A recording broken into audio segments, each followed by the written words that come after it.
Tadi saya mau berpantun, tapi lupa. Boleh sekarang berpantun?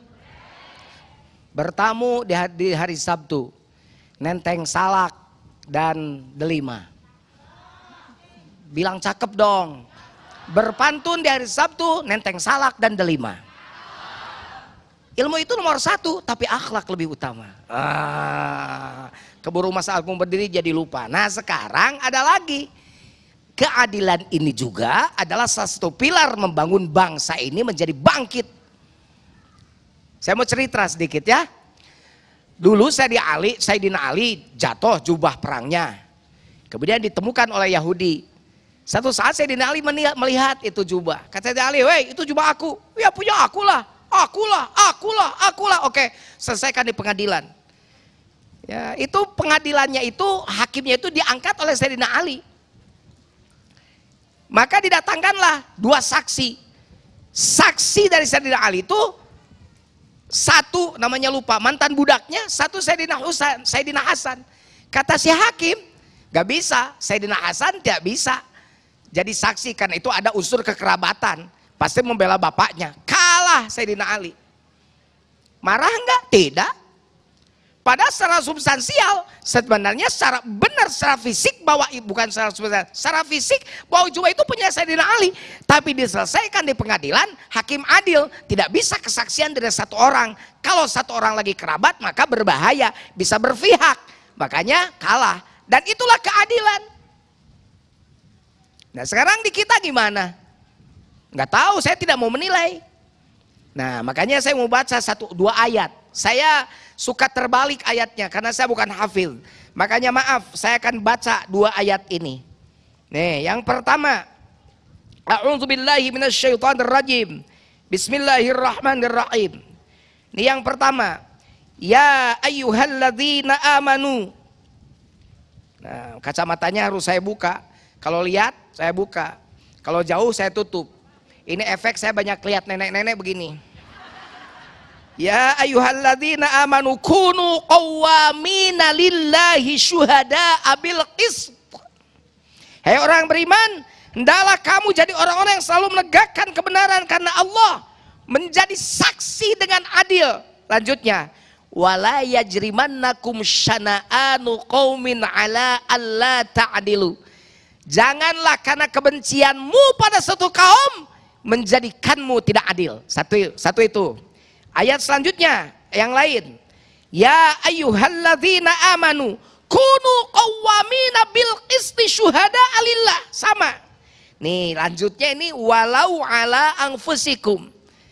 Meskipun kepada diri kamu, awil walidaini wal aqrabin, atau kepada kerabatmu, atau kepada siapa saja yang dekat dengan kamu, itu kamu itu harus apa? Harus berbuat adil. Kenapa? Karena keadilan itu sesungguhnya akan membangun bangsa ini mulia juga. Sekarang kan bukan karena kita ini kan lain. Kita ini tidak open minded kadang-kadang. Beda partai aja ribut. Gak mau dikritik. Padahal kritik dari orang yang beda partai dengan dia itu bagus.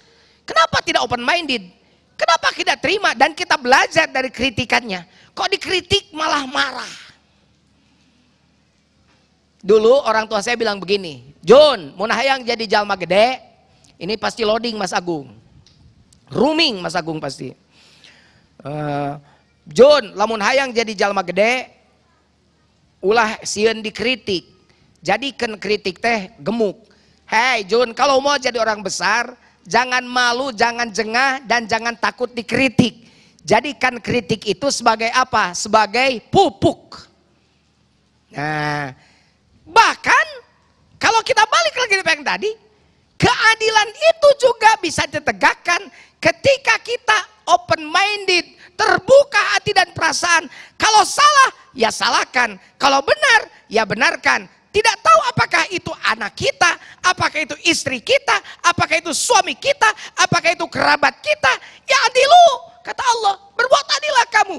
Huwa aqrabu littaqwa. Sesungguhnya keadilan itu mendekatkanmu kepada Allah Subhanahu wa ta'ala. Bu, ibu mau adil, ibu jangan nuntut belanja mulu pada suami. Tapi harus adil. Kewajiban ibu juga tunaikan. Suami kalau datang tuh tanya, ayah mau sekarang mau makan dulu apa mau makan dulu, begitu. Begitu, bukannya kalau telat belanja marah, kalau suami nyolek mah dia mah sakit badan. Mah burung pipit wah kedondong. Apa sih mah? Minta duit dulu dong. Nggak boleh begitu.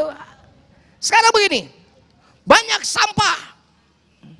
Rakyat marah, sampah kok nggak diurus, padahal sumber sampah rakyat. Yang buang sampah siapa? Rakyat. Pemerintah juga tidak boleh marah-marah. Ini sampah seenaknya. Keadilan itu bukan begitu.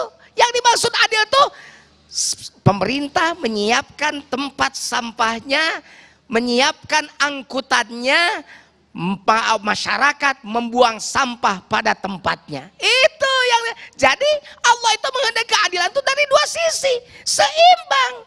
Wad'u syai' fi ma'alli. Ini adil nih, ini adil, nih ini adil nih. Nah, ini tidak adil nih. Maaf, ini harus jelas Pak Mas Agung, maaf. Ini adil nggak begini? Karena peci bukan untuk di kaki, di sini adil. Ini adil nih, adil. Kalau ini tiba-tiba di sini gimana? Yuk tempatkan sesuai pada tempatnya. Hukum tempatkan, tidak tajam ke bawah, tumpul ke atas. Tapi siapa saja yang memang berbuat salah, yuk sampaikan keadilan pada mereka yang berbuat salah dan juga benarkan mereka yang berbuat benar. Jika itu semua terjadi, maka bangsa ini juga akan derajatnya akan dinaikkan oleh Allah Subhanahu wa taala. Satu saat Rasulullah pergi ke Madinah hijrah. Di tengah kemiskinan, waktu itu susah ya, karena dari Mekah itu susah hijrah itu. Beliau melihat Siti Aisyah pakai kalung. Siti Aisyah pakai kalung, hadirin. Apa yang kata Rasulullah? Pantaskah seorang anak Nabi memakai kalung di saat orang lain miskin? Dicopot kalungnya dari Siti Aisyah, dijual untuk membahagiakan orang-orang lain. Bayangkan, padahal kalung Siti Aisyah, hak Siti Aisyah. Itulah kemudian Rasul bersabda, "Lau kunta Fatimah binti Muhammadin saraqat laqata'tu yadaha." Seandainya Fatimah binti Muhammad anak saya, kalau begitu kalau saya ngomong, kalau seandainya Fatimah binti Muhammad mencuri, maka pasti akan aku potong tangannya. Makanya mulia manusia kata Abah tadi bukan karena kekayaan, karena turunan, bukan. Karena ketakwaannya. Belajarlah jadi manusia bertakwa, berakhlak, selalu bersikap adil untuk diri sendiri dan berbuat adil untuk orang banyak. Negara ini akan bangkit ketika kita menjadikan keadilan menjadi pilar utama dalam berbangsa dan bernegara. Insya Allah. Amin ya Rabbal Alamin. Baik, pemirsa yang dirahmati Allah, setelah pesan-pesan berikut ini kita akan segera menjawab pertanyaan Anda yang telah Anda kirimkan melalui Instagram untuk melengkapi tema bahasan kita. Selepas pesan-pesan berikut ini, damai Indonesiaku.